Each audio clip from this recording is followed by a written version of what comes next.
ಆತ್ಮೀಯ ವಿದ್ಯಾರ್ಥಿಗಳೇ, ಇವತ್ತಿನ ದಿನ ಭೂಗೋಳಶಾಸ್ತ್ರದ ಅಧ್ಯಾಯವನ್ನು ನಾವು ತಿಳ್ಕೊಳ್ಳೋಣ. ಆ ವಿಷಯವನ್ನು ತಿಳಿಯೋಕ್ಕಿಂತ ಪೂರ್ವದೊಳಗೆ ಒಂದು ಚಿಕ್ಕದಾದ ಒಂದು ಸನ್ನಿವೇಶವನ್ನು ನಿಮ್ಮೊಂದಿಗೆ ನಾನು ಹಂಚಿಕೊಳ್ತೀನಿ. ನನ್ನ ಶಾಲೆಯ 6 ವಿದ್ಯಾರ್ಥಿಗಳನ್ನು ನಾನು ಆಯ್ಕೆ ಮಾಡ್ಕೊಳ್ತೀನಿ. ಒಬ್ಬೊಬ್ಬ ವಿದ್ಯಾರ್ಥಿಯನ್ನ ಒಂದೊಂದು ಪ್ರದೇಶಕ್ಕೆ ನಾನು ಕಳಿಸ್ತೀನಿ. ಹೇಗೆ ಕಳಿಸ್ತೀನಿ? ಪ್ರತಿ ತಿಂಗಳು ಆ ಮಗುವನ್ನ, ಒಬ್ಬ ವಿದ್ಯಾರ್ಥಿಯನ್ನ ಯಾವ ಪ್ರದೇಶಕ್ಕೆ ನಾನು ಕಳಿಸಿದ್ನೋ ಆ ಪ್ರದೇಶಕ್ಕೆ ಪ್ರತಿ ತಿಂಗಳು ಕಳಿಸ್ತೀನಿ. ನಾನು ಆ ಪ್ರದೇಶಕ್ಕೆ ಹೋಗಿ ಬರ್ಕೊಂಡು ಬರ್ಬೇಕು. ಒಬ್ಬ ವಿದ್ಯಾರ್ಥಿಯನ್ನು ನಾನು ಒಂದು ಅರಣ್ಯ ಪ್ರದೇಶಕ್ಕೆ ಕಳಿಸಿದೆ.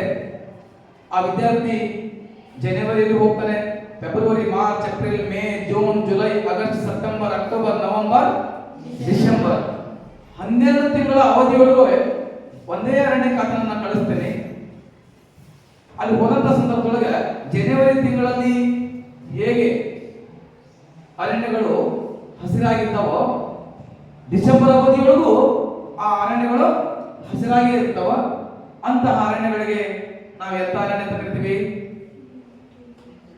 ಗೊತ್ತಿದೆಯಾ?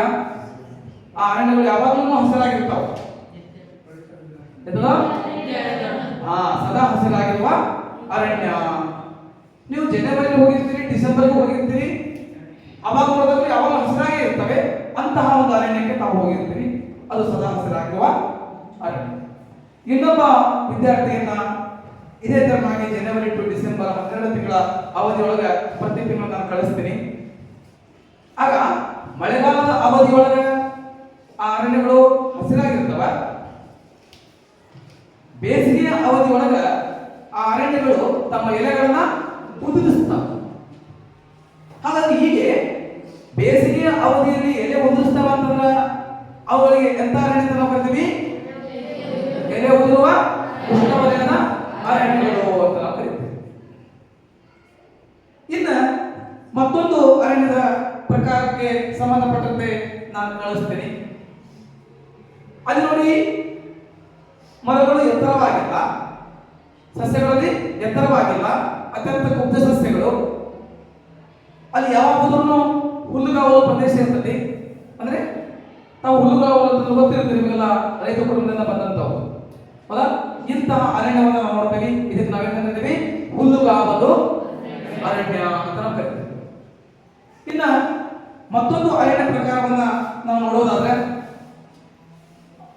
ಮತ್ತೊಂದು ವಿದ್ಯಾರ್ಥಿಯನ್ನ ನದಿ ಮುಖಜ ಭೂಮಿಗಳಲ್ಲಿ, ಸಮುದ್ರದ ಕರಾವಳಿ ಭಾಗಗಳಲ್ಲಿ ಅಲ್ಲಿ ಅತ್ಯಂತ ಸುಂದರವಾಗಿರುವಂತಹ ಮರಗಳು ಕಾಣ್ತವೆ.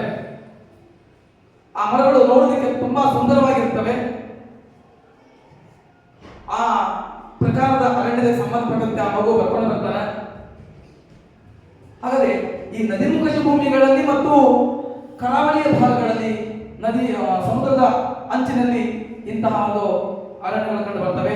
ಅವಕ್ಕೆ ನಾವು ಮ್ಯಾಂಗ್ರೋವ್ ಅರಣ್ಯ ಅಂತ ಕರಿತೀವಿ. ಎಂತ ಅರಣ್ಯ? ಮ್ಯಾಂಗ್ರೋವ್ ಅರಣ್ಯ. ಹಾಗೆಯೇ ಮತ್ತೊಂದು ಅರಣ್ಯ ಪ್ರಕಾರ ನೋಡ್ತೀವಿ. ನೀವೆಲ್ಲರೂ ಮಣ್ಣುಗಳ ಪ್ರಕಾರಕ್ಕೆ ಸಂಬಂಧಪಟ್ಟಂತೆ ನೋಡಿರ್ತೀರಿ. ಯಾವುದು? ಮರುಭೂಮಿ ಸಸ್ಯವರ್ಗನೇ ನೋಡಿದಿರಿ. ಅಲ್ಲಿ ಮಣ್ಣುಗಳು, ಮೆಕ್ಕಲು ಮಣ್ಣು ನೋಡ್ತೀರಿ, ಕೆಂಪು ಮಣ್ಣು, ಕಪ್ಪು ಮಣ್ಣೆಲ್ಲ ನೋಡ್ತೀರಿ. ಆ ಮರುಭೂಮಿ ಸಸ್ಯವರ್ಗವನ್ನು ನೋಡ್ತೀರಿ. ಆ ಮರುಭೂಮಿಯನ್ನು ಮಣ್ಣು ನೋಡ್ತೀರಿ. ಅಲ್ಲಿ ಸಹ ಒಂದು ತೆರನಾದಂತಹ ಅರಣ್ಯಗಳು ಬೆಳೀತವೆ. ಇದಕ್ಕೆ ನಾವು ಮರುಭೂಮಿ ಅರಣ್ಯಗಳು ಅಂತ ನಾವು ಕರಿತೀವಿ. ಏನ್ ಕರಿತೀವಿ? ಮರುಭೂಮಿ ಅರಣ್ಯ. ಹೀಗೆ ಮತ್ತೆ ಹಿಮಾಲಯದ ಆಲ್ಪೈನ್ ಮಾದರಿಯ ಸಸ್ಯವರ್ಗ ಅಂತ ಮತ್ತೊಂದು ಬರ್ತದೆ. ಹಾಗಾದ್ರೆ ಇವತ್ತಿನ ಅವಧಿಯೊಳಗೆ ನಾವು ಏನ್ ತಿಳ್ಕೊಳ್ಬೇಕಪ್ಪ ಅಂತಂದ್ರೆ, ಭಾರತದ ಅರಣ್ಯಗಳು ಎನ್ನುವಂತಹ ಪಾಠ ಕುರಿತು ತಿಳ್ಕೊಳ್ಳೋಣ. ಯಾವುದು? ಅರಣ್ಯಗಳು ಅಂತ.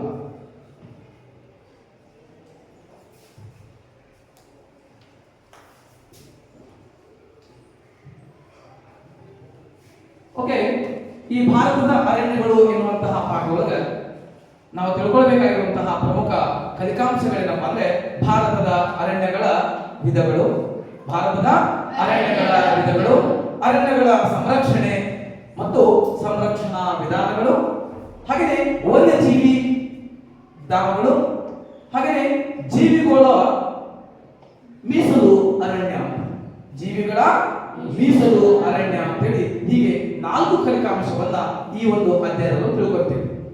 ಒಂದು ಭಾರತದ ಅರಣ್ಯಗಳ ವಿಧಗಳು ಅಂತ.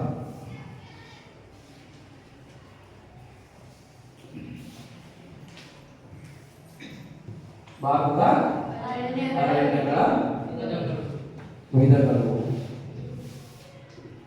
ಹಾಗೆಯೇ ಎರಡನೇದು ನಾವು ನೋಡೋದಾದ್ರೆ ಅರಣ್ಯಗಳ ಸಂರಕ್ಷಣೆ.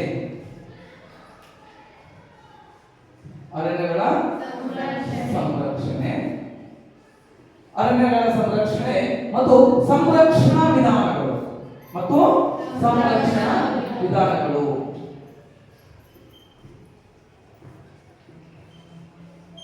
ಅರಣ್ಯಗಳ ಸಂರಕ್ಷಣಾ ವಿಧಾನಗಳು, ವನ್ಯಜೀವಿ ಧಾಮಗಳು.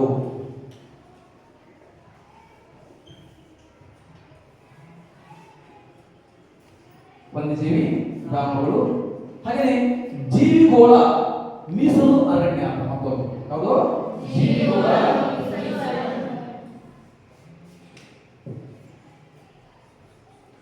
ಮೀಸಲು ಅರಣ್ಯ. ಹೀಗೆ ನಾವು ಈ ಒಂದು ಪಾಠದೊಳಗೆ 4 ಫಲಿತಾಂಶವನ್ನು ನಾವು ತಿಳ್ಕೊಳ್ತೀವಿ. ಹಾಗಾದ್ರೆ ಇವತ್ತಿನ ಅವಧಿಯೊಳಗೆ ನಾವು ತಿಳ್ಕೊಳ್ಬೇಕಾಗಿರುವಂತಹ ಪ್ರಮುಖ ಫಲಿತಾಂಶ ಯಾವ್ದಪ್ಪ ಅಂದ್ರೆ ಅರಣ್ಯಗಳ ವಿಧಗಳು ಎನ್ನುವಂತಹ ಫಲಿತಾಂಶದ ಕುರಿತು ತಿಳ್ಕೊಳ್ಳೋಣ. ಓಕೆ, ಇಲ್ಲಿ ನೋಡಿ, ಅರಣ್ಯ ಅಂತ ಪದ ಇದೆ. ಮಣ್ಣು ಎಂದರೆ ಏನಂತ ಗೊತ್ತಾಗುತ್ತೆ ನಿಮಗೆ, ಹೌದಾ? ಜಲಸಂಪನ್ಮೂಲ ಎಂದರೆ ಗೊತ್ತಾಗುತ್ತೆ. ಹಾಗಾದ್ರೆ ಅರಣ್ಯ ಅಂದ್ರೆ ಏನಪ್ಪ ಅಂದ್ರೆ ಒಂದು ಪ್ರದೇಶದಲ್ಲಿ ಪ್ರಕೃತಿ ದತ್ತವಾಗಿ, ಒಂದು ಪ್ರದೇಶದಲ್ಲಿ ಪ್ರಕೃತಿ ದತ್ತವಾಗಿ ಬೆಳೆದಿರುವ ಎಲ್ಲ ಬಗೆಯ ಸಸ್ಯ ಸಮೂಹವನ್ನ, ಎಲ್ಲ ಬಗೆಯ ಸಸ್ಯ ಸಮೂಹವನ್ನ ಅಥವಾ ಎಲ್ಲ ಬಗೆಯ ಸಸ್ಯಗಳ ಅರಣ್ಯಗಳನ್ನು ನಾವೇನಂತ ಕರಿತೀವಿ? ಅರಣ್ಯ ಅಂತ. ಎಲ್ಲ ಬಗೆಯ ಸಸ್ಯ ಸಮೂಹಗಳನ್ನ ಅರಣ್ಯ ಅಂತ ನಾವು ಕರಿತೀವಿ. ಅವು ಸ್ವಾಭಾವಿಕವಾಗಿ ತನ್ನಷ್ಟಕ್ಕೆ ತಾವೇ ಪ್ರಕೃತಿ ದತ್ತವಾಗಿ ನಾವ್ಯಾರು ಬೆಳೆಸಿರೋದಲ್ಲ ಅದು ಅರಣ್ಯಗಳನ್ನು. ಹಿಮಾಲಯ ಪರ್ವತಗಳಿರುವಂತಹ ಆ ಪರ್ವತ ಶ್ರೇಣಿ, ಹಾಗೆಯೇ ವಿಂಧ್ಯ ಪರ್ವತ ಶ್ರೇಣಿ, ಸಾತ್ಪುರ ಬೆಟ್ಟಗಳು, ಮಹಾದೇವ ಬೆಟ್ಟಗಳು, ಅರಾವಳಿ ಬೆಟ್ಟಗಳು, ಪಶ್ಚಿಮ ಘಟ್ಟಗಳು ಮತ್ತು ಪೂರ್ವ ಘಟ್ಟಗಳು, ಇವ್ಯಾವುಗಳನ್ನು ನಾವು ಬೆಳೆಸಿದ್ವಲ್ಲ, ಅವು ಪ್ರಕೃತಿ ದತ್ತವಾಗಿ ತಮ್ಮಷ್ಟಕ್ಕೆ ತಾವೇ ಬೆಳೆದಿರ್ತಾವೆ. ಅರಣ್ಯ ಅಂದ್ರೆ ಏನಪ್ಪ ಅಂದ್ರೆ ಒಂದು ಪ್ರದೇಶದಲ್ಲಿ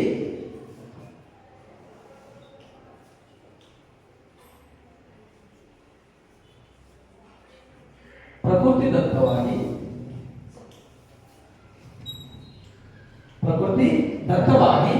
ಬೆಳೆದಿರುವ ಎಲ್ಲ ಬಗೆಯ ಸಸ್ಯ ಸಮೂಹವನ್ನ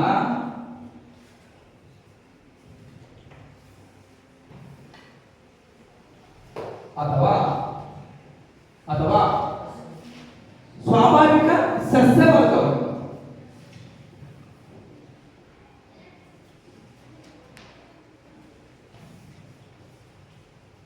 ಏನಂತ ಕರಿತೀವಿ ನಾವು? ಅರಣ್ಯ ಅಂತ ಕರಿತೀವಿ. ಯಾರು ನೋಡಿ ಹೇಳಿ ನೋಡೋಣ.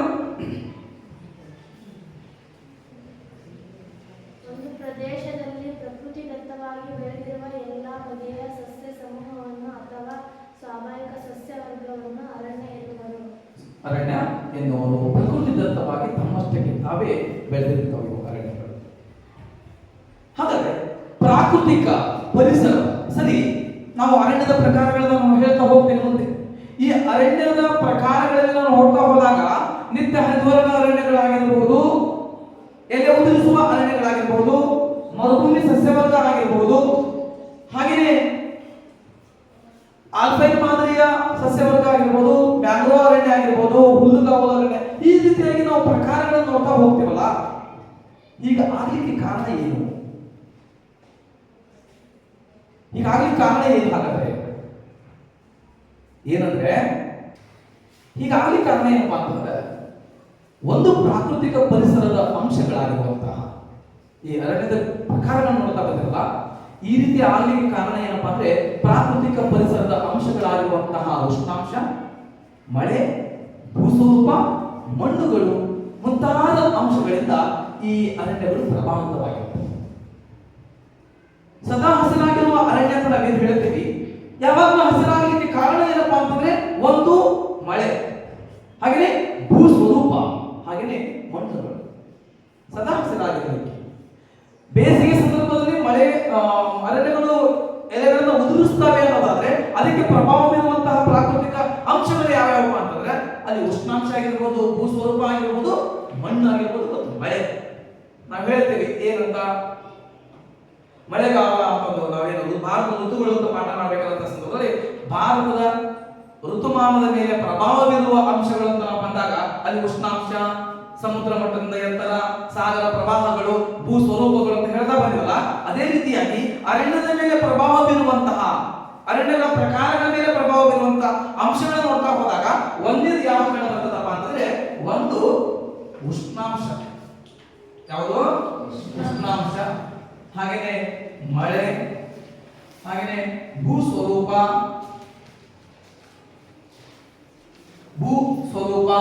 ಹಾಗೆ ಮಣ್ಣು. ನೋಡಿ, ಭೂಸ್ವರೂಪ, ಮಣ್ಣು, ಇವುಗಳು ಅರಣ್ಯದ ಪ್ರಾಕೃತಿಕ ಪರಿಸರದ ಮೇಲೆ ಪ್ರಭಾವ ಬೀರುವಂತಹ ಅಂಶಗಳು. ಪ್ರಾಕೃತಿಕ ಪರಿಸರದ ಮೇಲೆ, ಪ್ರಾಕೃತಿಕ ಅರಣ್ಯದ ಮೇಲೆ ಪ್ರಭಾವ ಬೀರುವಂತಹ ಅಂಶಗಳು ಯಾವ್ಯಾವು?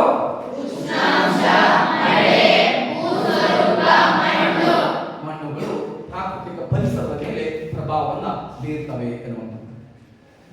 ವಿದ್ಯಾರ್ಥಿಗಳೇ, ಭಾರತದ ಅರಣ್ಯವನ್ನ ಎಷ್ಟು ಪ್ರಮಾಣದ ಅರಣ್ಯ ಭಾರತದಲ್ಲಿ ಇದೆ ಅನ್ನೋದನ್ನ ನಾವು ನೋಡ್ತಾ ಹೋದಾಗ ಒಂದು ಅರಣ್ಯದ ಪ್ರಗತಿ ಸ್ಥಿತಿಗತಿ ವರದಿ ಪ್ರಕಾರ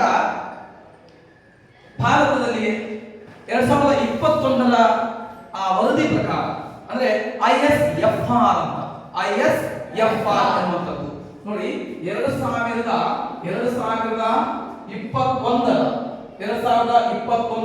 ಅರಣ್ಯ ವರದಿಯ ಪ್ರಕಾರ ಅಂದ್ರೆ ISFR ಅಂತಂದ್ರೆ ಏನಪ್ಪಾ ಅಂದ್ರೆ ಇಲ್ಲಿ state of forest report, Indian state of forest report ಅಂತ ಹೇಳ್ಬಿಟ್ಟು ಆ ವರದಿ ಪ್ರಕಾರ ಭಾರತದಲ್ಲಿರುವಂತಹ ಅರಣ್ಯ ಎಷ್ಟು ಪ್ರಮಾಣದಲ್ಲಿದೆ ಅಂತಂದ್ರೆ 7,13,789 ಹೆಕ್ಟೇರ್ಗಳಷ್ಟಿದೆ. ಎಷ್ಟಿದೆ ಅರಣ್ಯ?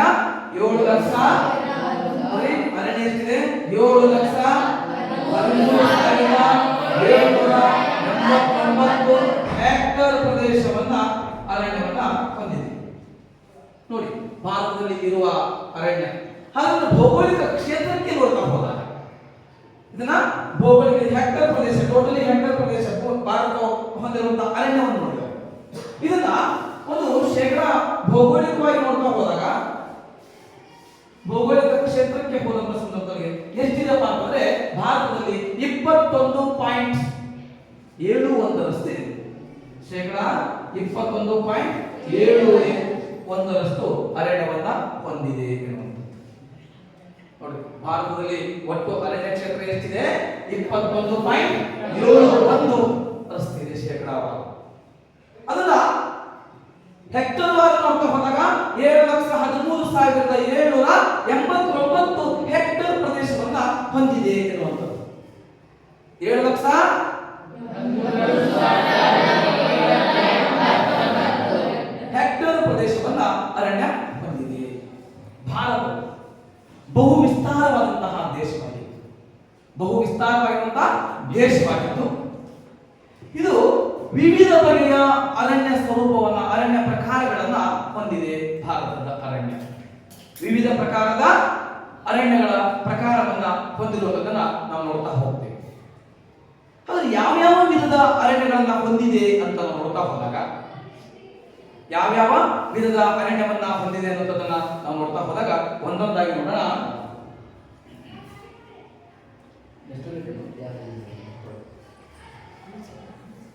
ಅರಣ್ಯಗಳ ಪ್ರಕಾರಗಳು.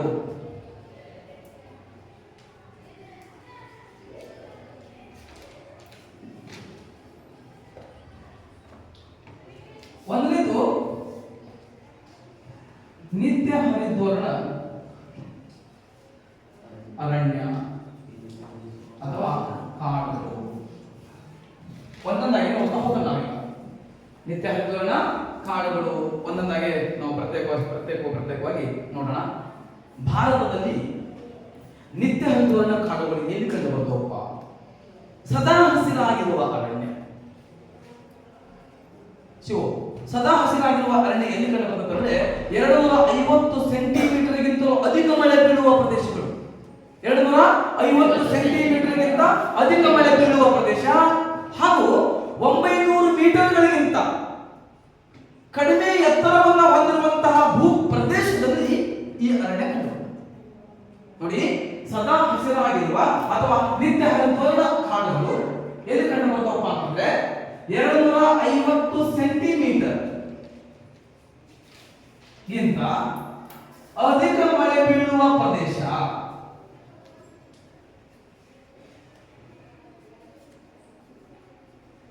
ಹಾಗೆಯೇ 900 ಮೀಟರ್ಗಿಂತ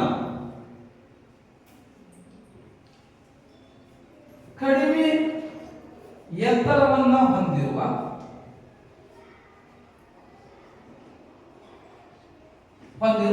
ಪ್ರದೇಶದಲ್ಲಿ ಈ ಅರಣ್ಯಗಳು ಕಂಡುಬರುತ್ತವೆ.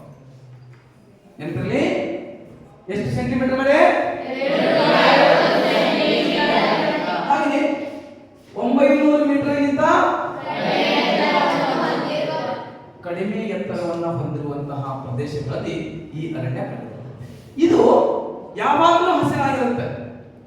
ವರ್ಷದ 12 ತಿಂಗಳು 4 ಕಾಲಮಾನಗಳಲ್ಲಿ ಯಾವುದು? ಬೇಸಿಗೆ ಕಾಲ ಆಗಿರ್ಬೋದು, ಮಳೆಗಾಲ ಆಗಿರ್ಬೋದು, ನೈಋತ್ಯ ಮಾನ್ಸೂನ್ ಮಾರುತಗಳ ನಿರ್ಗಮನ ಕಾಲ ಆಗಿರ್ಬೋದು, ಹಾಗೆಯೇ ಚಳಿಗಾಲ ಆಗಿರ್ಬೋದು. ಸರ್ವೇ ಸಾಮಾನ್ಯವಾಗಿ ನಾವು ಹೇಳ್ತೀವಿ ಬೇಸಿಗೆ ಕಾಲ, ಮಳೆಗಾಲ ಮತ್ತು ಚಳಿಗಾಲ ಅಂತ. ಈ 3 ಅವಧಿಗಳಲ್ಲಿ ಯಾವಾಗಲೂ ಸದಾ ಹಸಿರಾಗಿರುವ ಅರಣ್ಯವನ್ನು ನಾವು ಕಾಣ್ತೇವೆ. ಯಾವಾಗಲೂ ಹಸಿರಾಗಿರುವಂತಹ ಅರಣ್ಯವನ್ನು ಕಾಣ್ತೇವೆ. ಹಾಗಾಗಿ ಈ ಅರಣ್ಯ ಭಾರತದಲ್ಲಿ ಎಲ್ಲೆಲ್ಲಿ ಕಂಡು ಬರ್ತದೆ ಅನ್ನೋದನ್ನು ನೋಡ್ತಾ ಹೋದಾಗ ಈ ಬಗೆಯ ಅರಣ್ಯಗಳು ಭಾರತದಲ್ಲಿ ಎಲ್ಲಿ ಕಂಡು ಬರ್ತದೆ ಅಂದ್ರೆ ಪಶ್ಚಿಮ ಘಟ್ಟಗಳು ಮತ್ತು ಪೂರ್ವ ಘಟ್ಟಗಳು. ಹಂಚಿಕೆ ನೋಡ್ತಾ ಹೋದಾಗ ಒಂದು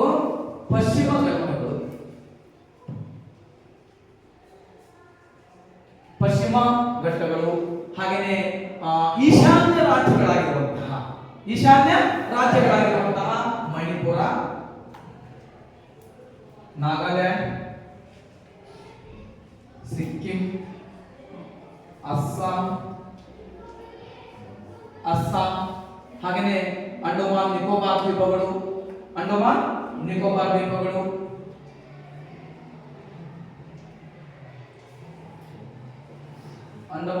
ದ್ವೀಪಗಳು, ಹಾಗೆಯೇ ಮೇಘಾಲಯ, ಈ ಭಾಗಗಳಲ್ಲಿ ಈ ಅರಣ್ಯ ಕಂಡುಬರುತ್ತದೆ ಎನ್ನುವಂಥದ್ದು. ಹಾಗಾದ್ರೆ ಈ ಅರಣ್ಯದ ನಕ್ಷೆಯನ್ನು ಒಂದ್ಸಲ ಎಲ್ಲಿ ಕಂಡು ಬರ್ತದೆ ನೋಡೋಣ. ಓಕೆ, ಭಾರತದ ನಕ್ಷೆ ಒಳಗ ಈ ಸದಾ ಹಸಿರಾಗಿರುವಂತಹ ಅರಣ್ಯವನ್ನು ನಾವು ನೋಡ್ತಾ ಹೋದಾದ್ರೆ ಪಶ್ಚಿಮ ಘಟ್ಟಗಳು ಅಂತ ನಾವೇನು ಈ ಭಾರತ ನಕ್ಷೆಯನ್ನು ನೋಡ್ತಾ ಹೋಗ್ತೀವಿ. ಈ ಪಶ್ಚಿಮ ಘಟ್ಟಗಳ ಪಶ್ಚಿಮದ ಭಾಗ ಅಂದ್ರೆ ಈ ಪಶ್ಚಿಮ ಘಟ್ಟದ ಪಶ್ಚಿಮ ಭಾಗ ಅಂತ ಏನಿದೆಯೋ ಇದು ಏನಾಗುತ್ತಪ್ಪ ಅಂತಂದ್ರೆ ಅರಬ್ಬಿ ಸಮುದ್ರದಿಂದ ಬೀಸುವಂತಹ ಮಳೆಯ ಮಾರುತಗಳನ್ನ ತಡೆದು ನಿಲ್ಲಿಸಿಬಿಟ್ಟು ಸರಿಸುಮಾರು 250 ಸೆಂಟಿಮೀಟರ್ಗಿಂತ ಅಧಿಕ ಮಳೆಯನ್ನ ಪಡೆಯುತ್ತದೆ. ಯಾವುದೋ ಪಶ್ಚಿಮದ ಭಾಗ.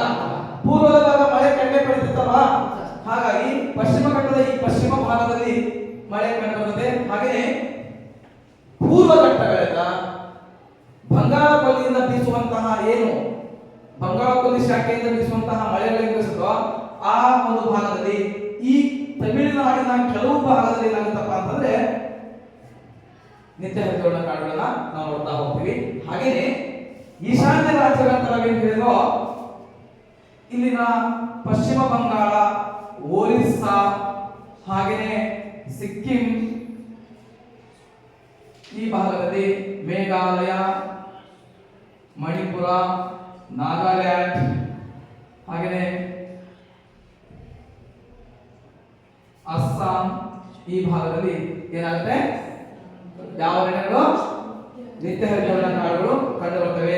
ಅಷ್ಟೇ ಅಲ್ಲದೆ ಅಂಡಮಾನ್ ನಿಕೋಬಾರ್ ದ್ವೀಪಗಳಲ್ಲೂ ಸಹ ನಿತ್ಯ ಹರಿದ್ವರ್ಣ ಕಾಡುಗಳು ಕಂಡು ಬರ್ತವೆ ಅನ್ನುವಂಥದ್ದು. ನೋಡಿ ಭಾರತದ ನಾವು ನಕ್ಷೆಯೊಳಗ ಈ ನಿತ್ಯ ಹರಿದ್ವರ್ಣ ಕಾಡುಗಳು ಎಲ್ಲಿ ಕಂಡು ಬರ್ತವೆ ಅಂತ ನೋಡ್ತಾ ಹೋದಾಗ 2250 ಸೆಂಟಿಮೀಟರ್ಗಿಂತ ಅಧಿಕ ಮಳೆ ಬೀಳುವಂತಹ ಹಾಗೆಯೇ 900 ಮೀಟರ್ಗಿಂತ ಎತ್ತರ ಕಡಿಮೆ ಎತ್ತರವನ್ನು ಹೊಂದಿರುವಂತಹ ಪ್ರದೇಶದಲ್ಲಿ ಕಂಡು ಬರ್ತವೆ. ಸರ್ ಅಂದ್ರೆ 900 ಮೀಟರ್ಗಳಿಗಿಂತ ಎತ್ತರವಿರುವಂತಹ ಪ್ರದೇಶಗಳಲ್ಲಿ ಯಾವ ಅರಣ್ಯ ಕಂಡು ಬರ್ತದೆ ಅಂತಂದ್ರೆ ಹಿಮಾಲಯದ ಆಲ್ಪೈನ್ ಮಾದರಿಯ ಸಸ್ಯವರ್ಗ ಅಂತ ಬರುತ್ತೆ. ಹಿಮಾಲಯದ ಆಲ್ಪೈನ್ ಮಾದರಿಯ ಸಸ್ಯವರ್ಗ ಅಂತ ಬರುತ್ತೆ.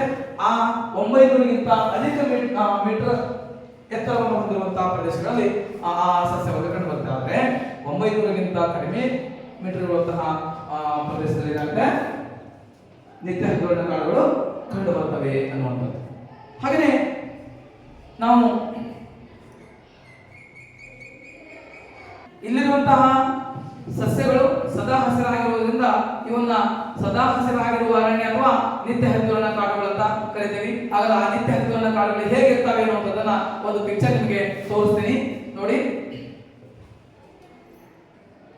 ನೋಡಿ ಇಲ್ಲಿರುವಂತಹ ಒಂದು ಅರಣ್ಯ ಪ್ರಕಾರವನ್ನು ನಾವು ನೋಡ್ತೀವಿ. ಈ ಅರಣ್ಯಗಳು ಸದಾ ಹಸಿರಾಗಿರ್ತವೆ. ಈ ಅರಣ್ಯವು ಪ್ರಮುಖವಾಗಿ 250 ಸೆಂಟಿಮೀಟರ್ಗಿಂತ ಅಧಿಕ ಮಳೆ ಬೀಳುವಂತಹ ಪ್ರದೇಶಗಳಲ್ಲಿ ನಾವು ನೋಡ್ತಾ ಹೋಗ್ತೇವೆ ಅನ್ನುವಂಥದ್ದು. ಹಾಗೆ ಮತ್ತೊಂದು ಪಿಕ್ಚರ್ ನಾವು ನೋಡೋಣ.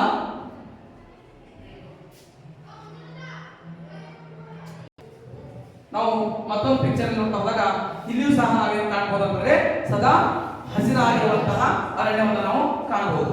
ಹಾಗಾದ್ರೆ ಎರಡನೇ ಕಾನ್ಸೆಪ್ಟ್ ನಾವು ನೋಡೋದಾದ್ರೆ ಅರಣ್ಯದ ಪ್ರಕಾರವನ್ನು ನಾವು ನೋಡೋದಾದ್ರೆ ಯಾವುದು ಎಲೆ ಉದುರಿಸುವ ಅರಣ್ಯಗಳು. ಎರಡನೇ ಅರಣ್ಯ ಪ್ರಕಾರ ನೋಡೋಣ, ಎಲೆ ಉದುರಿಸುವ ಅರಣ್ಯಗಳು ಅಂತ. ಹಾಗಾದ್ರೆ ಅರಣ್ಯಗಳಲ್ಲಿ ಎರಡನೇ ಪ್ರಕಾರ ನೋಡೋದಾದ್ರೆ ಎಲೆ ಉದುರುವ ಮಾನ್ಸೂನ್ ಅರಣ್ಯಗಳು ಅಂತ. ಎಲೆ ಉದುರಿಸುವ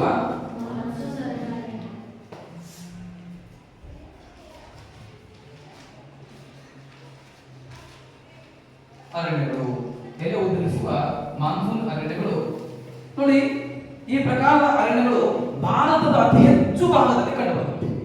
ಭಾರತದ ಹೆಚ್ಚು ಭಾಗದಲ್ಲಿ ವಿಸ್ತಾರವಾಗಿ ಹರಡಿರುವಂತಹ ಅರಣ್ಯ ಪ್ರಕಾರ ಯಾವುದಪ್ಪ ಅಂದ್ರೆ ಎಲೆ ಉದುರಿಸುವ ಮಾನ್ಸೂನ್ ಅರಣ್ಯಗಳು ಅಂತ ಕರಿತೀವಿ. ನಾವು ಇನ್ನೂ ಒಂದು ಪ್ರಕಾರದಲ್ಲಿ ನೋಡಬಹುದ್ರೆ ಉಷ್ಣವಲಯದ ಎಲೆ ಉದುರಿಸುವ ಅರಣ್ಯಗಳಂತೂ ನಾವು ಕರಿತೀವಿ.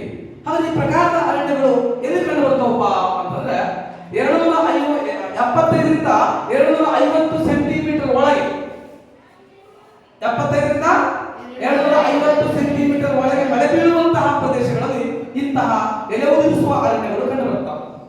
ಭಾರತದ ಒಟ್ಟು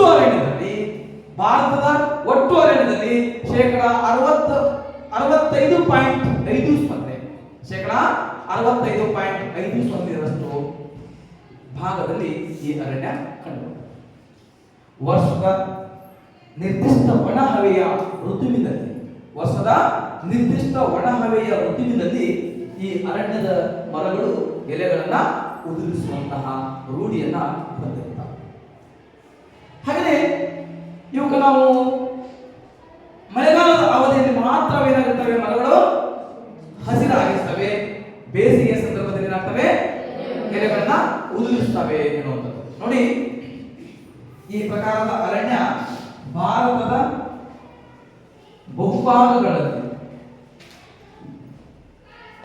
ವಿಸ್ತರಿಸಿವೆ. ಹಾಗಾಗಿ ಈ ಪ್ರಕಾರದ ಅರಣ್ಯ ಎಷ್ಟು ಮಳೆ ಬೀಳುವಂತಂದ್ರೆ 75ರಿಂದ 250 ಸೆಂಟಿಮೀಟರ್ ಒಳಗೆ ಮಳೆ ಬೀಳುವಂತಹ ಪ್ರದೇಶದಲ್ಲಿ ಕಂಡು ಬರ್ತವೆ. ಹಾಗಾಗಿ ಯಾವಾಗಲೂ ಎಲೆಗಳನ್ನು ಉದುರಿಸ್ತಾವ ಅಂತಲ್ಲ, ಒಣ ಹವೆಯ ಸಂದರ್ಭದಲ್ಲಿ ಇವುಗಳು ತಮ್ಮ ಎಲೆಗಳನ್ನ ಉದುರಿಸ್ತವೆ ಎನ್ನುವುದು. ಹಾಗಾದ್ರೆ ಭಾರತದಲ್ಲಿ ಈ ಅರಣ್ಯ ಎಷ್ಟು ವಿಸ್ತಾರವಾಗಿದೆ ಅಂತಂದ್ರೆ ಭಾರತದ ಒಟ್ಟು ಅರಣ್ಯದಲ್ಲಿ ಶೇಕಡಾ 65.50% ವಿಸ್ತಾರವಾಗಿ ಹರಡಿದೆ ಅನ್ನುವಂಥದ್ದು. ಎಷ್ಟು? 65.50% ಭಾಗದಷ್ಟು ಹರಡಿದೆ ಈ ಪ್ರಕಾರದ ಅರಣ್ಯಗಳು. ಇವನ್ನ ನಾವೇನಂತ ಕರಿತೀವಿ, ಎಲೆ ಉದುರಿಸುವ ಮಾನ್ಸೂನ್ ಅರಣ್ಯಗಳಂತ ಕರಿತೇವೆ. ಏನಂತ ಕರಿತೀವಿ? ಎಲೆ ಉದುರಿಸುವ ಮಾನ್ಸೂನ್ ಅರಣ್ಯಗಳೆಂದು ಕರೆಯುತ್ತೇವೆ. ಹಾಗಾದ್ರೆ ಈ ಎಲೆ ಉದುರಿಸುವ ಅರಣ್ಯಗಳು, ಎಲೆ ಉದುರಿಸುವ ಮಾನ್ಸೂನ್ ಅರಣ್ಯಗಳು ಎಲ್ಲಿ ಕಂಡು ಬರ್ತಾವಪ್ಪ? ಇವುಗಳ ಹಂಚಿಕೆ ಎಲ್ಲಿಪ್ಪ ಅಂತಂದ್ರೆ ಉತ್ತರ ಪ್ರದೇಶ, ಮಧ್ಯಪ್ರದೇಶ, ಉತ್ತರದ ತಮಿಳುನಾಡು, ಛತ್ತೀಸ್ಗಢ, ಆಂಧ್ರ ಪ್ರದೇಶ, ಜಾರ್ಖಂಡ, ಒರಿಸ್ಸಾ, ಮಹಾರಾಷ್ಟ್ರ, ಕರ್ನಾಟಕದ ಪೂರ್ವದ ಭಾಗ, ಕರ್ನಾಟಕದ ಪೂರ್ವದ ಭಾಗ, ಕರ್ನಾಟಕದ ಪಶ್ಚಿಮದ ಭಾಗದಲ್ಲಿ ಕಂಡು ಬರ್ತವೆ. ನಿತ್ಯ ಋತುವಿನ ಕಾಡುಗಳು ಕಂಡು ಬರ್ತವೆ. ಫಾರ್ ಎಕ್ಸಾಂಪಲ್, ನಾವು ಪಶ್ಚಿಮ ಘಟ್ಟಗಳ ಪಶ್ಚಿಮದ ಭಾಗ ಅಂತ ನಾವು ಹೇಳ್ತಿರ್ತೀವಿ, ಅಲ್ಲಿ ಪಶ್ಚಿಮದ ಸದಾ ಹಸಿರಾಗಿರುವ ಅರಣ್ಯವನ್ನು ನೋಡ್ತಾ ಹೋಗ್ತೀವಿ. ಅದೇ ಕರ್ನಾಟಕದ ಪಶ್ಚಿಮ ಘಟ್ಟಗಳ ಪೂರ್ವದ ಭಾಗ ಏನಿದೆಯೋ ಅಲ್ಲಿ ಎಲೆ ಉದುರಿಸುವ ಅರಣ್ಯವನ್ನು ನಾವು ನೋಡ್ತೀವಿ. ಹಾಗಾದ್ರಿಂದ ಈ ಎಲೆ ಉದುರಿಸುವಂತಹ ಅರಣ್ಯಗಳು ಹೇಗಿರ್ತವೆ ಅಂತ ನೋಡ್ತಾ ಹೋದಾಗ ಅದರ ಒಂದು ಪಿಕ್ಚರ್ ನಿಮಗೆ ತೋರಿಸ್ತೀನಿ ನೋಡಿ. ನೋಡಿ, ಈ ಪ್ರಕಾರದ ಅರಣ್ಯಗಳು ಅಂದ್ರೆ ಎಲೆ ಉದುರಿಸುವಂತಹ ಅರಣ್ಯಗಳು ಪ್ರಮುಖವಾಗಿ ಈ ರೀತಿಯ ಕಂಡು ಬರ್ತವೆ. ಅಂದ್ರೆ ಒಣ ಹವೆಯ ಸಂದರ್ಭದಲ್ಲಿ ತಮ್ಮ ಎಲೆಗಳನ್ನ ಉದುರಿಸ್ತವೆ ಆ ಅರಣ್ಯಗಳು. ಮಾನ್ಸೂನ್ ಅರಣ್ಯ ಅಂತಂದ್ರೆ ನೋಡ್ಕೊಳ್ಳಿ, ಮಾನ್ಸೂನ್ ಅವಧಿಯಲ್ಲಿ ಅಂದ್ರೆ ಮಳೆಗಾಲದ ಅವಧಿಯೊಳಗ ಆ ಅರಣ್ಯಗಳು ಸದಾ ಹಸಿರಾಗಿರ್ತವೆ, ಆ ಸಂದರ್ಭದಲ್ಲಿ ಹಸಿರಾಗಿರ್ತವೆ.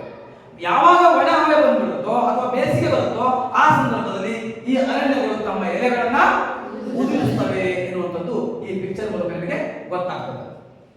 ಅರ್ಥ ಆಯ್ತಾ? ಭಾರತದಲ್ಲಿ ಈ ಅರಣ್ಯಗಳು ಎಲ್ಲೆಲ್ಲಿ ಕಂಡು ಬರುತ್ತೆ ಅನ್ನೋದನ್ನ ನಾವು ನೋಡ್ತಾ ಹೋದಾಗ ಇಲ್ಲಿ ನೋಡ್ಕೊಳ್ಳಿ, ಉತ್ತರ ಪ್ರದೇಶ, ಪಂಜಾಬ್ನ ಕೆಲವು ಭಾಗ, ಹಾಗೆಯೇ ಕರ್ನಾಟಕದ ಕೆಲವು ಭಾಗ, ಮಧ್ಯಪ್ರದೇಶ, ಮಹಾರಾಷ್ಟ್ರ, ಭಾರತದ ಬಹುಪಾಲು ಪ್ರದೇಶ. ಇಲ್ಲಿ ಭಾರತದ ನಕ್ಷೆ ನೋಡ್ತಾ ಹೋದಾಗ ಇಲ್ಲಿಂದ ಪ್ರಾರಂಭಗೊಂಡು ನೋಡಿ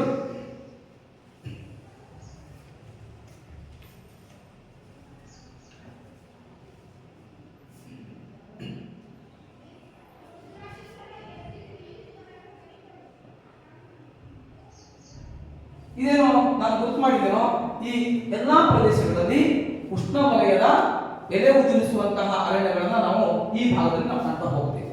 ಅಂದ್ರೆ ಭಾರತದ ಒಟ್ಟು ಅರಣ್ಯದಲ್ಲಿ ಇಲ್ಲಿ ನೋಡ್ಕೊಳ್ಳಿ, ಭಾರತದ ನಕ್ಷೆಯನ್ನು ನೋಡ್ತಾ ಹೋದಾಗ ಇಲ್ಲಿರುವಂತದ್ದು ಬೇರೆ ಅರಣ್ಯ ಮತ್ತೆ ಅರ್ಥಾಯ್ತಾ? ಹುಲ್ಲುಗಾವಲ ಪ್ರದೇಶ ಸ್ವಲ್ಪ ಕಂಡು ಬರುತ್ತಿಲ್ಲ. ಹಾಗಾಗಿ ಇಲ್ಲಿ ಭಾರತದ ಬಹುಪಾಲು ಪ್ರದೇಶಗಳಲ್ಲಿ, ಅರಣ್ಯದ ಪ್ರದೇಶಗಳಲ್ಲಿ ಅಂದ್ರೆ 65.5% ಅರಣ್ಯವು ಯಾವ ಅರಣ್ಯ ಕಂಡು ಬರುತ್ತೆ? ಉಷ್ಣವಲಯದ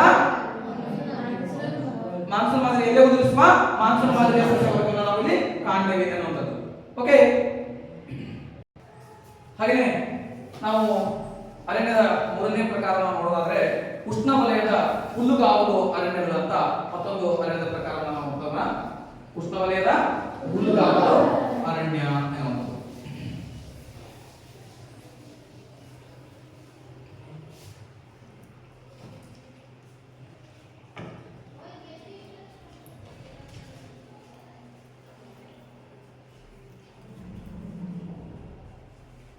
ಉಷ್ಣವಲಯದ ಹುಲ್ಲುಗಾವಲು ಅರಣ್ಯ ಮೂರನೇ ಪ್ರಕಾರದ ಅರಣ್ಯವನ್ನ ನಾವು ನೋಡೋಣ.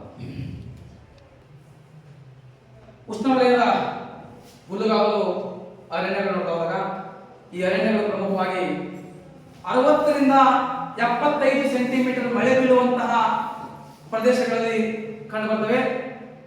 ಉಷ್ಣವಲಯದ ಹುಲ್ಲುಗಾವಲು ಸಸ್ಯವರ್ಗ ಪ್ರಧಾನವಾಗಿ ಕಂಡುಬರುವಂತದ್ದು ಎಷ್ಟು ಸೆಂಟಿಮೀಟರ್ ಮಳೆ? 60 ರಿಂದ 75 ಸೆಂಟಿಮೀಟರ್ ಮಳೆ.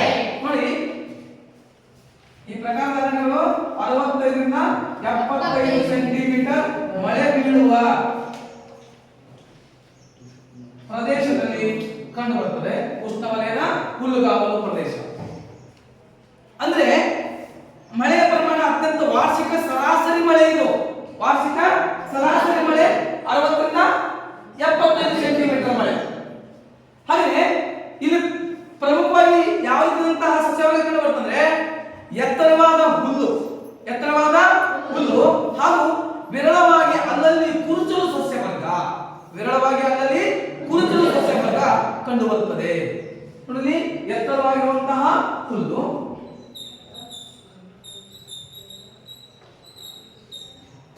ಹುಲ್ಲು. ಹಾಗೆ ಅಲ್ಲಲ್ಲಿ ಕುರುಚಲು ಸಸ್ಯವರ್ಗ, ಕುರುಚಲು ಸಸ್ಯಗಳು ಅಲ್ಲಿ ಕಾಣಬಹುದು ಎನ್ನುವಂಥದ್ದು. ಹಾಗಾದ್ರೆ ಈ ಪ್ರಕಾರದ ಅರಣ್ಯ ಎಲ್ಲಿ ಕಂಡು ಬರುತ್ತೆ ಅಂದ್ರೆ ದಕ್ಷಿಣ ದಖನ್ ಪ್ರಸ್ಥಭೂಮಿಯ ಕೇಂದ್ರಭಾಗ, ದಖನ್ ಪ್ರಸ್ಥಭೂಮಿಯ ಕೇಂದ್ರಭಾಗ. ಹಾಗೆಯೇ ಅರಾವಳಿ ಬೆಟ್ಟಗಳ ಪಶ್ಚಿಮದಲ್ಲಿರುವ, ಅರಾವಳಿ ಬೆಟ್ಟಗಳ ಪಶ್ಚಿಮ ಈ ಪ್ರಕಾರದ ಅರಣ್ಯಗಳು ಅರಾವಳಿ ಬೆಟ್ಟಗಳ ಪಶ್ಚಿಮದಲ್ಲಿರುವಂತಹ ಮರುಭೂಮಿಯ ತಾರ ಮರುಭೂಮಿಯ ಅಂಚಿನಲ್ಲಿ, ಅರಾವಳಿ ಬೆಟ್ಟಗಳ ಪಶ್ಚಿಮದಲ್ಲಿರುವಂತಹ ತಾರ ಮರುಭೂಮಿಯ ಅಂಚಿನಲ್ಲಿ ಈ ಒಂದು ಪ್ರಕಾರದ ಸಸ್ಯವರ್ಗ ಕಂಡುಬರುತ್ತದೆ. ನೋಡಿ, ದಖನ್ ಪ್ರಸ್ಥಭೂಮಿಯ ಕೇಂದ್ರ ಭಾಗ, ದಖನ್ ಪ್ರಸ್ಥಭೂಮಿಯ ಕೇಂದ್ರ ಭಾಗ. ಹಾಗೆಯೇ ಅರಾವಳಿ ಬೆಟ್ಟಗಳ ತಾರ ಮರುಭೂಮಿಯ ಅಂಚಿನಲ್ಲಿರುವಂತಹ ತಾರ ಮರುಭೂಮಿಯ ಅಂಚಿನಲ್ಲಿ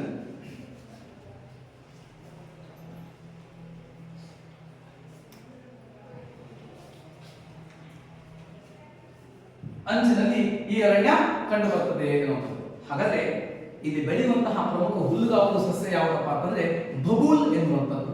ಯಾವುದು? ಬಬೂಲ್. ಹಾಗೇನೆ ಶೀಶಂ, ಯಾವುದು? ಶೀಶಂ. ಹಾಗೇನೆ ಸಭಾಯ್,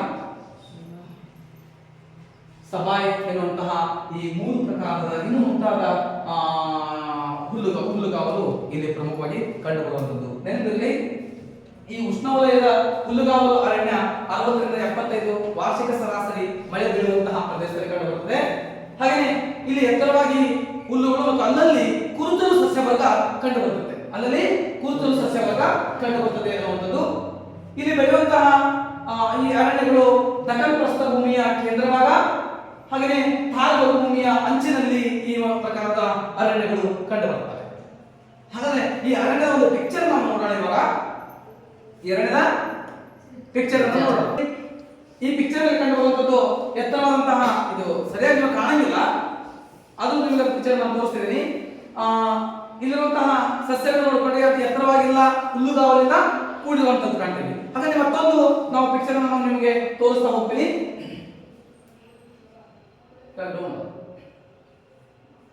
ಟಚ್ ಮಾಡಿ ಬಹಳ. ಇಲ್ಲಿ ನೋಡ್ಕೊಳ್ಳಿ, ಅಲ್ಲಲ್ಲಿ ನಾನೊಂದು ಪದ ಬಳಸಿದ್ದೀನಿ, ಅಲ್ಲಲ್ಲಿ ಕುರುಚಲು ಸಸ್ಯವರ್ಗ ಕಂಡು ಬರ್ತದೆ ಅನ್ನೋದು. ಅಲ್ಲಲ್ಲಿ ಕುರುಚಲು ಸಸ್ಯಗಳು ಕಂಡು ಬರ್ತವೆ. ಅಂದ್ರೆ ಎತ್ತರವಾದಂತಹ ಅರಣ್ಯಗಳಲ್ಲಿ ಕಂಡು ಬರೋಂಗಿಲ್ಲ, ಹುಲ್ಲುಗಾವಲಿನ ಜೊತೆಗೆ ಅಲ್ಲಲ್ಲಿ ಸಣ್ಣ ಸಸ್ಯಗಳು ಕಂಡು ಬರ್ತದೆ ಎನ್ನುವಂಥದ್ದು. ಹಾಗಾದ್ರೆ ಇದು ಭಾರತದ ಯಾವ ಭಾಗದಲ್ಲಿ ಕಂಡು ಬರ್ತದೆ ಅನ್ನೋದನ್ನ ನಾವು ನೋಡ್ತಾ ಹೋದ್ರೆ, ಈ ಅರಣ್ಯದ ಪ್ರಕಾರಗಳನ್ನ ನಾವು ನೋಡ್ತಾ ಹೋದ್ರೆ ಮೇಲೆ ಸ್ವಲ್ಪ ಸ್ವಲ್ಪ ಸ್ವಲ್ಪ ಕಡೆ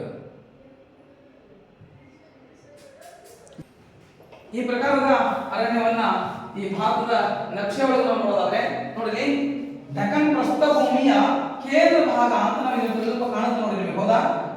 ಈ ದಖನ್ ಪ್ರಸ್ಥಭೂಮಿಯ ಕೇಂದ್ರ ಭಾಗ ಬರುತ್ತೆ. ಹಾಗೆಯೇ ಈ ಥಾರ್ ಮರುಭೂಮಿಯ ಈ ಭಾಗದಲ್ಲಿ ಕಂಡುಬರುತ್ತೆ ನೋಡಿ.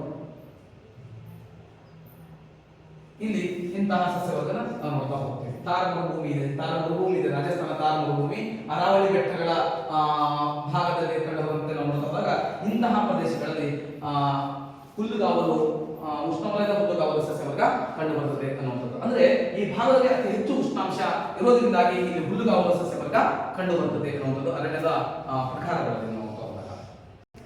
ಅರಣ್ಯಗಳ ಪ್ರಕಾರಗಳಲ್ಲಿ ನಾವು ಮತ್ತೊಂದು ನೋಡೋದಾದ್ರೆ ಮ್ಯಾಂಗ್ರೋವ್ ಅರಣ್ಯ ಅನ್ನುವಂಥದ್ದು. ಯಾವುದು? ಈ ಮ್ಯಾಂಗ್ರೋವ್ ಅರಣ್ಯದ ಬಗ್ಗೆ ತಿಳ್ಕೊಳ್ಳೋಣ.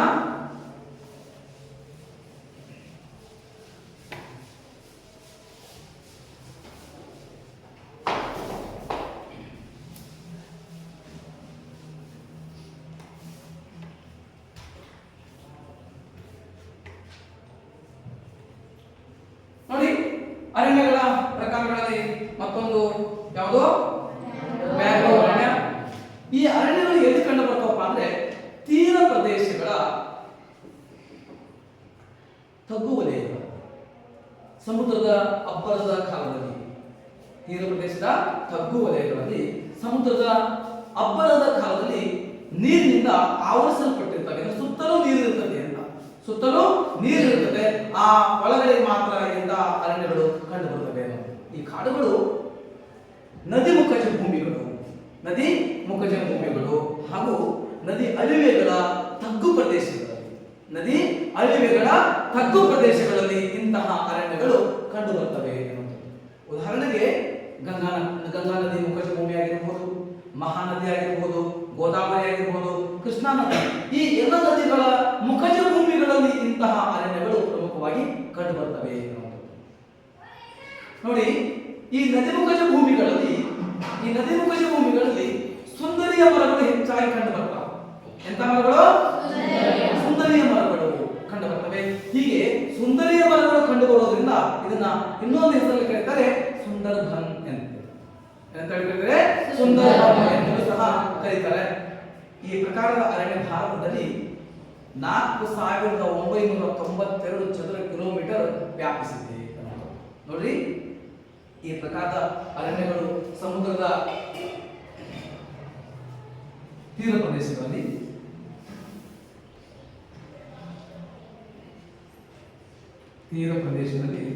ಕಂಡು ಬರುತ್ತೆ. ಒಂದನೇದು. ಆಮೇಲೆ ಎರಡನೇದು ಏನಪ್ಪ ಅಂದ್ರೆ ನದಿ ಮುಖಜ ಭೂಮಿ. ನದಿ ಮುಖಜ ಭೂಮಿಗಳಲ್ಲಿ ಕಂಡು ಬರುತ್ತೆ. ಇದರಲ್ಲೂ ನಾವು ಹೋದಾಗ ಗಂಗಾ,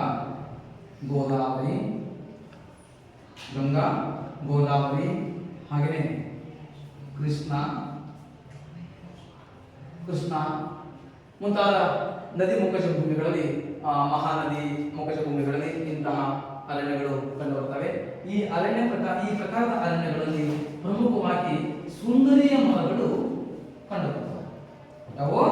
ಸುಂದರಿಯ ಮರಗಳು. ಹಾಗಾದ್ರೆ ಸುಂದರಿಯ ಮರಗಳಲ್ಲಿ ಹೆಚ್ಚಾಗಿ ಕಂಡು ಬರೋದ್ರಿಂದಾಗಿ ಇದನ್ನ ಸುಂದರ್ಬನ ಎಂದು ಕರೀತಾರೆ. ಸುಂದರ್ಬನ ಅಂತ ಇದಕ್ಕೆ ಹೆಸರು ಕರೀತಾರೆ. ಸುಂದರ್ಬನ ಅಂತ ಹೇಳಿ. ಹಾಗಾದ್ರೆ ಭಾರತದಲ್ಲಿ ಇರುವಂತಹ ಒಟ್ಟು ಅರಣ್ಯದಲ್ಲಿ ಈ ಅರಣ್ಯ ಎಷ್ಟು ವಿಸ್ತಾರವಾಗಿ ಹೇಳಿದರೆ 4992 ಚದರ ಮೀಟರ್. 4992 ಚದರ ಮೀಟರ್ ಹರಡಿದೆ. ಚದರ ಮೀಟರ್ಗಳಲ್ಲಿ ಕಿಲೋಮೀಟರ್ಗಳಲ್ಲಿ ಹರಡಿದೆ. ಕಿಲೋಮೀಟರ್ಗಳಲ್ಲಿ ಈ ಒಂದು ಅರಣ್ಯ ಕಂಡು ಬರುತ್ತದೆ. ಹಾಗಾದ್ರೆ ಈ ಅರಣ್ಯದ ಒಂದು ಚಿತ್ರ ನೋಡಿದ್ರೆ ನೀವು ಏನಾದ್ರು ಈ ಮ್ಯಾಂಗ್ಳೂರ್ ಅರಣ್ಯಗಳನ್ನು ನೋಡಿದಲ್ಲ? ಹಾಗಾದ್ರೆ ಚಿತ್ರವನ್ನು ನಾವೀಗ ನೋಡೋಣ. ಗಂಗಾ, ಗೋದಾವರಿ, ಮಹಾನದಿ ಮತ್ತು ಕೃಷ್ಣಾ ನದಿಗಳ ನದಿ ಮುಖಜ ಭೂಮಿಗಳಲ್ಲಿ ಕಂಡು ಬರುತ್ತೆ ಅಂತ ನಾನು ನಿಮಗೆ ಹೇಳಿದ್ವಿ. ನೋಡ್ರಿ, ಇಲ್ಲಿರುವಂತಹ ನದಿಗಳು ಹೇಗಿದಾವಲ್ಲ, ಈ ನದಿ ಇದೆಯಲ್ಲ, ಈ ನದಿಗಳ ಮುಖಜ ಭೂಮಿಗಳಲ್ಲಿ ಇಂತಹ ಅರಣ್ಯ ಕಂಡು ಬರ್ತದೆ. ನದಿಗಳ ಮುಖಜ ಭೂಮಿಗಳಲ್ಲಿ ಇಂತಹ ಅರಣ್ಯ ಕಂಡು ಬರುತ್ತೆ ಅನ್ನೋದು ನೀವು ನೋಡ್ತಾ ಇದ್ದೀರಿ ಚಿತ್ರಪಟದಲ್ಲಿ. ಹಾಗೆ ಮತ್ತೊಂದು ಚಿತ್ರವನ್ನು ನಾವು ನೋಡೋಣ, ಅದು ನಿಮಗೆ ಗೊತ್ತಾಗ್ತದೆ. ನೋಡಿ, ಸ್ವಲ್ಪ ಮೇಲೆ ಇಲ್ಲಿ ನದಿ ಮುಖಜ ಭೂಮಿಗಳಲ್ಲಿ ಮತ್ತು ಕರಾವಳಿಯ ತೀರ ಪ್ರದೇಶಗಳಲ್ಲಿ ಕಂಡು ಬರ್ತದೆ ಅನ್ನೋದು. ಇದು ನದಿಗಳ ಸುತ್ತ, ನೀರಿನ ಸುತ್ತ ಒಂದು ಭಾಗದಲ್ಲಿ ಕಂಡು ಬರ್ತದೆ. ಇಲ್ಲಿರುವಂತಹ ಈ ಬೇರುಗಳಲ್ಲ, ಬೇರುಗಳು ಕಾಣ್ತವ, ಇವಕ್ಕೆ ನಾವೇನಂತ ಕರಿತೀವಿ ವಿಶೇಷವಾಗಿ ಅಂತಂದ್ರೆ ಅಳಿಲುಗಳು ಅಂತ ನಾವು ಕರಿತೀವಿ. ಏನ್ ಕರಿತೀವಿ? ಅಳಿಲುಗಳು ಅಂತ. ಇಲ್ಲಿ ಪ್ರಮುಖವಾಗಿರುವಂತದ್ದು ಏನಪ್ಪಾ ಅಂತಂದ್ರೆ ಅಳಿಲುಗಳು, ಅಳಿವೆಗಳು ಅಂತ ನಾವು ಕರಿತೀವಿ. ಅಂದ್ರೇನು? ಸಮುದ್ರದ ಅಥವಾ ನೀರಿನ ಉಬ್ಬರವಿಳಿತದ ಅರಣ್ಯಗಳು ಅಂತ ನಾವು ಕರಿತೀವಿ. ಇವುಗಳನ್ನ ಯಾಕೆ ಹೆಚ್ಚು ಬೆಳೆಸಬೇಕಪ್ಪ ಅಂತಂದ್ರೆ ಮಣ್ಣಿನ ಸವಕಳಿಯನ್ನ ತಡೆಗಟ್ಟಲಿಕ್ಕೆ ಈ ಅರಣ್ಯಗಳನ್ನ ಬೆಳೆಸಬೇಕು. ಮಣ್ಣಿನ ಸವಕಳಿಯನ್ನು ತಡೆಗಟ್ಟಲಿಕ್ಕೆ. ಈಗ ಫಾರ್ ಎಕ್ಸಾಂಪಲ್ ಸಮುದ್ರದ ಭಾಗಗಳಿಂದ ಬೀಸುವಂತಹ ಏನು ಸುನಾಮಿ ಆಗಿರ್ಬೋದು ಅಥವಾ ತೆರೆಗಳಾಗಿರ್ಬೋದು, ಇವುಗಳು ಭೂಭಾಗಕ್ಕೆ ಅಪ್ಪಳಿಸಿದಾಗ ನೋಡಿ, ಈ ಬೇರುಗಳ ವಿಶೇಷತೆ ಏನಂತಂದ್ರೆ ಅಲೆಗಳು ಅಪ್ಪಳಿಸಿದಾಗ ಕೆಳಗಡೆಯಿರುವಂತಹ ಬೇರುಗಳು ಮೇಲ್ಗಡೆ ಬಂದು ನಿಂತುಕೊಂತವೆ. ಅವಾಗ ಆ ತೊರೆಯನ್ನು ಅಥವಾ ಆ ಸಮುದ್ರದ ತೆರೆಗಳನ್ನು ಏನ್ ಮಾಡ್ತವೆ? ಹಿಡಿದು ನಿಲ್ಲಿಸ್ತವೆ ಅನ್ನೋದು. ಮತ್ತೆ ತೆರೆ ವಾಪಸ್ ಹಿಂಗ್ ಹೋದಾಗ ಮತ್ತೆ ಬೇರುಗಳು ಸಮುದ್ರದ ಒಳಗೆ ಅಥವಾ ನದಿಗಳ ಒಳಗೆ ಚಾಚ್ಕೊಂತಾವೆ. ಹೀಗಾಗಿ ಇದರ ವಿಶೇಷತೆ ಏನಾಗ್ತದೆ? ಅಳಿವೆಗಳು ಇದು ಬೇರುಗಳು ಕಂಡು ಇದು ವಿಶೇಷತೆ ಈ ಅರಣ್ಯದಲ್ಲಿ. ಹೆಚ್ಚು ಸುಂದರಿಯ ಮರಗಳು ಇರೋದ್ರಿಂದ ಇದನ್ನೆಂತ ಅರಣ್ಯ ಅಂತ ಕರಿತೀವಿ? ಸುಂದರವನ ಅಂತ ನಾವು ಕರಿತೀವಿ.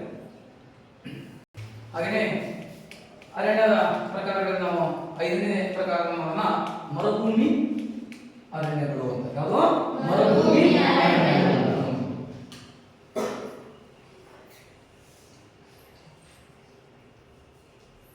ನೋಡಿ, ಈ ಮರುಭೂಮಿ ಅರಣ್ಯಗಳು ವಾರ್ಷಿಕವಾಗಿ ಸರಾಸರಿ 50 ಸೆಂಟಿಮೀಟರ್ಗಿಂತಲೂ ಕಡಿಮೆ ಮಳೆ ಬೀಳುವ, ವಾರ್ಷಿಕವಾಗಿ 50 ಸೆಂಟಿಮೀಟರ್ಗಿಂತ ಕಡಿಮೆ ಮಳೆ ಬೀಳುವಂತಹ ಪ್ರದೇಶದಲ್ಲಿ ಇಂತಹ ಅರಣ್ಯಗಳು ಕಂಡುಬರುತ್ತವೆ. ವಾರ್ಷಿಕವಾಗಿ ಸರಾಸರಿ ಎಷ್ಟು? 50 ಸೆಂಟಿಮೀಟರ್ ಗಿಂತ ಕಡಿಮೆ ಮಳೆ ಬೀಳುವ, ಕಡಿಮೆ ಮಳೆ ಬೀಳುವಂತಹ ಪ್ರದೇಶದಲ್ಲಿ ಇಂತಹ ಅರಣ್ಯಗಳು ಕಂಡುಬರುತ್ತವೆ. ಹಾಗಾಗಿ ಈ ಪ್ರಕಾರದ ಅರಣ್ಯಗಳು ರಾಜಸ್ಥಾನದ ಥಾರ್ ಮರುಭೂಮಿಯಲ್ಲಿ, ರಾಜಸ್ಥಾನದ ಥಾರ್ ಮರುಭೂಮಿಯಲ್ಲಿ, ಹಾಗೆಯೇ ಅದಕ್ಕೆ ಹೊಂದಿಕೊಂಡಿರುವಂತಹ ಪಂಜಾಬ್, ಹರಿಯಾಣ ಮತ್ತು ಗುಜರಾತ್ ರಾಜ್ಯಗಳ ಕೆಲವು ಭಾಗಗಳಲ್ಲಿ, ನೋಡಿ, ರಾಜಸ್ಥಾನದ ಥಾರ್ ಮರುಭೂಮಿ, ಥಾರ್ ಮರುಭೂಮಿ, ಹಾಗೆಯೇ ಇದಕ್ಕೆ ಹೊಂದಿಕೊಂಡಿರುವಂತಹ, ಯಾವುದೇ ಥಾರ್ ಮರುಭೂಮಿಗೆ ಹೊಂದಿಕೊಂಡಿರುವಂತಹ ಹರಿಯಾಣ,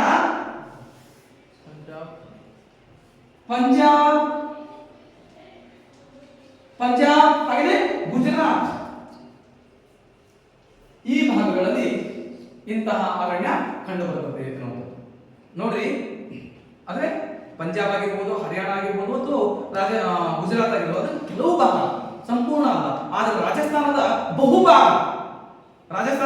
ಬಹುಭಾಗಗಳಲ್ಲಿ ಇಂತಹ ಮರುಭೂಮಿ ಸಸ್ಯವರ್ಗವನ್ನು ನಾವು ನೋಡಬೇಕು. ಕಾರಣ ಇಷ್ಟೇ, ರಾಜಸ್ಥಾನದ ಬಹುಭಾಗದಲ್ಲಿ ಮರುಭೂಮಿ ಮಣ್ಣುಗಳು ಕಂಡುಬರುತ್ತದೆ, ಮರುಭೂಮಿ ಮಣ್ಣು ಕಂಡುಬರುತ್ತದೆ. ಹಾಗಾದ್ರೆ ಇಲ್ಲಿನ ಸಸ್ಯವರ್ಗದ ವಿಶೇಷ ಲಕ್ಷಣ ಏನಪ್ಪಾ ಅಂತಂದ್ರೆ, ಗಿಡಗಳು ಮೇಲ್ಭಾಗದಲ್ಲಿ ಕುಬ್ಜವಾಗಿರ್ತವೆ, ಆದರೆ ಬೇರುಗಳು ಬಹಳಷ್ಟು ಆಳದವರೆಗೆ ಹೋಗಿರ್ತವೆ, ಯಾಕೆ ಬೇರುಗಳು ಆಳವಾಗಿ ಹೋಗ್ತವೆ? ಅವುಗಳು ತಮಗೆ ಬೇಕಾಗಿರುವಂತಹ ನೀರಿನಾಂಶ ಮತ್ತು ಅದಕ್ಕೆ ಬೇಕಾಗಿರುವಂತಹ ಮಣ್ಣನ್ನು ಹುಡುಕೊಂಡು ಹೋಗ್ತವೆ ಭೂಮಿಯ ಆಳದವರೆಗೆ. ಇಲ್ಲಿ ಬೆಳೆಯುವಂತಹ ಪ್ರಮುಖ ಜಾತಿಯ ಸಸ್ಯ ಅಂದ್ರೆ ಕುರುಚಲು ಜಾತಿಯ ಸಸ್ಯವರ್ಗಗಳು ಮತ್ತು ಮುಳ್ಳಿನಿಂದ ಕೂಡಿರುವಂತಹ ಕಂಟಿಗಳು ಇಲ್ಲಿ ಕಂಡುಬರುತ್ತವೆ. ಕುರುಚಲು ಸಸ್ಯವರ್ಗ ಮತ್ತು ಮುಳ್ಳಿನಿಂದ ಕೂಡಿರುವಂತಹ ಕಂಟಿಗಳಲ್ಲಿ ಕಂಡುಬರುತ್ತದೆ ಅನ್ನುವಂಥದ್ದು. ಅದರ ಒಂದು ಪಿಕ್ಚರ್ ನಾವು ಇವಾಗ ನೋಡೋಣ, ಹೇಗಿರ್ತದೆ ನೋಡಿ. ಈ ಮರುಭೂಮಿ ಸಸ್ಯವರ್ಗದಲ್ಲಿ ಪ್ರಮುಖವಾಗಿ ಕಂಡುಬರುವಂತದ್ದು ಈ ಕುರುಚಲು ಸಸ್ಯವರ್ಗ ಅನ್ನುವಂಥದ್ದು. ಕುರುಚಲು ಸಸ್ಯವರ್ಗ ಕಂಡುಬರುತ್ತದೆ. ಹಾಗೆ ಇಲ್ಲಿನ ಮುಳ್ಳಿನ ಗಿಡಗಳಿಂದ ಕೂಡಿರುತ್ತದೆ. ಅತಿ ಹೆಚ್ಚಾಗಿ ಕಂಡುಬರುವಂತದ್ದು ಏನಪ್ಪಾ ಅಂದ್ರೆ ಪಾಪಸ್ ಕಳ್ಳಿ ಎನ್ನುವಂಥದ್ದು. ಯಾವುದು? ಪಾಪಸ್ ಕಳ್ಳಿ ಇಲ್ಲಿ ಹೆಚ್ಚಾಗಿ ಕಂಡುಬರುವಂತ ಗಿಡ ಅಂತಂದ್ರೆ. ಹಾಗೆ ಮತ್ತೊಂದು ನಾವು ನೋಡ್ತಾ ಹೋದ್ರೆ ಖರ್ಜೂರ ಮರಗಳ ಕೇಳಿರ, ಆ ಖರ್ಜೂರವನ್ನು ಹೆಚ್ಚಾಗಿ ಯಾವುದು ಮರುಭೂಮಿ ಅರಣ್ಯದಲ್ಲಿ ಕಂಡುಬರುವಂತದ್ದನ್ನು ನೋಡ್ತಾ ಹೋಗ್ತೀವಿ. ಹಾಗೆ ಇನ್ನೊಂದು ಪಿಕ್ಚರ್ ಅನ್ನು ನಾವು ನೋಡೋಣ. ಇನ್ನೊಂದು ತರನಾದಂಥದ್ದು ಈ ರೀತಿಯಾಗಿ ಮರುಭೂಮಿ ಸಸ್ಯವರ್ಗ ಕಂಡುಬರೋದನ್ನ ನಾವು ನೋಡಿದ್ವಿ ಅಲ್ವಾ. ಹಾಗೆಯೇ 6ನೇ ಪ್ರಕಾರದಂತ ಅರಣ್ಯವನ್ನು ನೋಡ್ತಾ ಹೋದಾಗ ಹಿಮಾಲಯದ ಆಲ್ಪೈನ್ ಮಾದರಿಯ ಸಸ್ಯವರ್ಗ ಅನ್ನೋದನ್ನ ನಾವು ನೋಡೋಣ. ಹಿಮಾಲಯದ ಆಲ್ಪೈನ್ ಮಾದರಿಯ ಸಸ್ಯವರ್ಗ.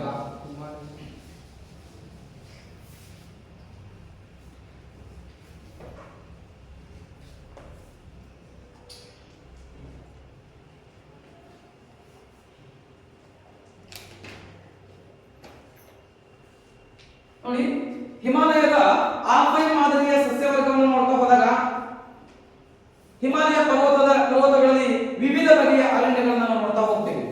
ಹಿಮಾಲಯದ ಪರ್ವತ ಪ್ರದೇಶಗಳಲ್ಲಿ ವಿವಿಧ ಬಗೆಯ ಅರಣ್ಯಗಳನ್ನ ನಾವು ನೋಡ್ತಾ ಹೋಗ್ತೀವಿ.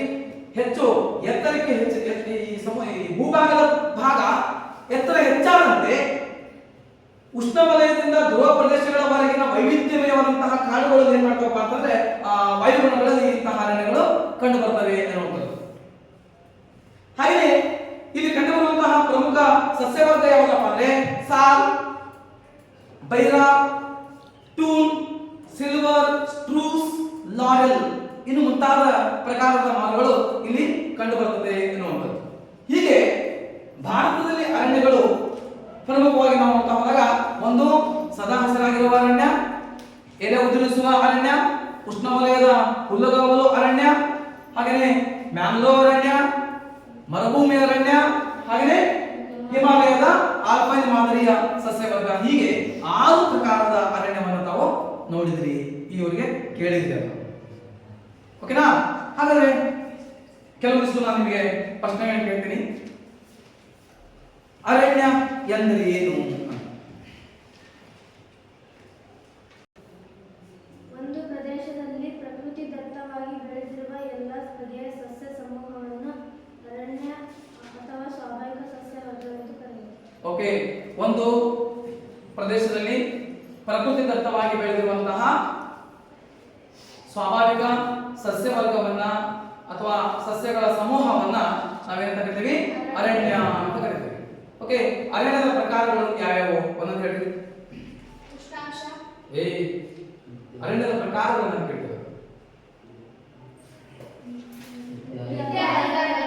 ನಿತ್ಯ ಹರಿದ್ವರ್ಣ ಕಾಡುಗಳು, ಎಲೆ ಉದುರಿಸುವ ಉಷ್ಣವಲಯದ ಎಲೆ ಉದುರಿಸುವ ಕಾಡುಗಳು,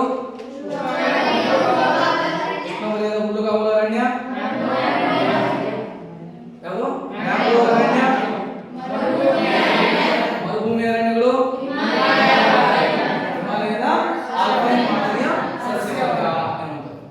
ಹಾಗಾದ್ರೆ ನಿತ್ಯ ಹರಿದ್ವರ್ಣ ಕಾಡುಗಳು ಎಷ್ಟು ಸೆಂಟಿಮೀಟರ್ ಮಳೆ ಬೀಳುವಂತಹ ಪ್ರದೇಶಗಳಲ್ಲಿ ಕಂಡುಬರ್ತವೆ?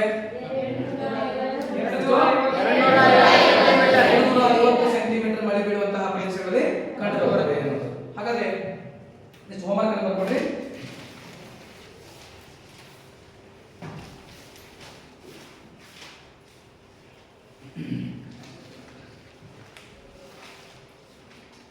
ಅರಣ್ಯ ಎಂದರೇನು? ಅರಣ್ಯಗಳ ಪ್ರಕಾರದ ಮೇಲೆ ಪ್ರಭಾವ ಬೀರುವಂತಹ ಅಂಶಗಳು ಯಾವುವು?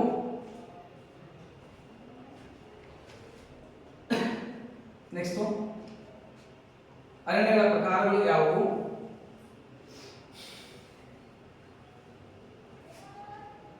ನಿತ್ಯ ಹರಿದ್ವರ್ಣ ಕಾಡುಗಳು ಮತ್ತು ಎಲೆ ಉದುರಿಸುವ ಅರಣ್ಯಗಳ ನಡುವಿನ ವ್ಯತ್ಯಾಸ ತಿಳಿಸಿ. ಎಲೆ ಉದುರಿಸುವ ಅರಣ್ಯಗಳ ನಡುವಿನ ವ್ಯತ್ಯಾಸ ತಿಳಿಸಿ. ಮ್ಯಾಂಗ್ರೋವ್ ಅರಣ್ಯಗಳು ಹೆಚ್ಚಾಗಿ ಎಲ್ಲಿ ಕಂಡುಬರುತ್ತವೆ? ಮ್ಯಾಂಗ್ರೋವ್ ಅರಣ್ಯಗಳು ಹೆಚ್ಚಾಗಿ ಎಲ್ಲಿ ಕಂಡುಬರುತ್ತವೆ? ಓಕೆ, ನಂತರದ ಅವಧಿಯೊಳಗ ನಾವು ಅರಣ್ಯಗಳ ಹಂಚಿಕೆ, ಅರಣ್ಯಗಳ ಮಹತ್ವ ಮತ್ತು ಅರಣ್ಯಗಳ ಸಂರಕ್ಷಣೆ ಕುರಿತು ನಂತರದ ಅವಧಿ ತೆಗೆದುಕೊಳ್ಳೋಣ. Okay, thank you.